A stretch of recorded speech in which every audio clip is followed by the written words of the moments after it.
မင်းတို့ကလည်းကွာအဲ့ဒီကုမ္ပဏီကိစ္စတော့ကိုယ့်ဘာကိုလုပ်လိုက်လေကွာငါမအားဘူးကွာငါကမြေခွက်ပဲကိုလိုက်ကြည့်နေ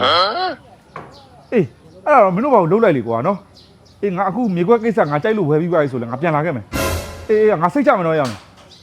လို့အောင်လည်းမသိဘူးကွာဝန်ထမ်းခံတာ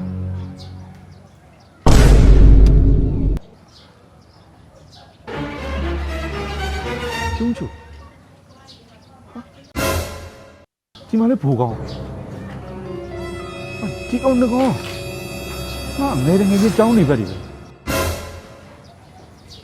ဟာဒီကောင်นี่စာမကြိုးစားလို့ဒီလိုဘွားမျိုးရောက်ကျေးဇူးပါ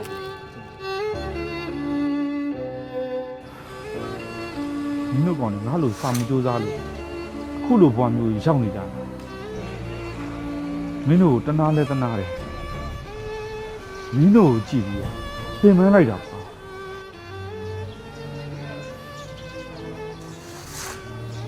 မင်းကြောင်မဲဆောင်းသွားတာကောင်းပါchấp chấp từng từng cô chèn chèn chèn chèn chèn chăm chăm chăm chèn chèn chèn chèn chèn chăm chèn chăm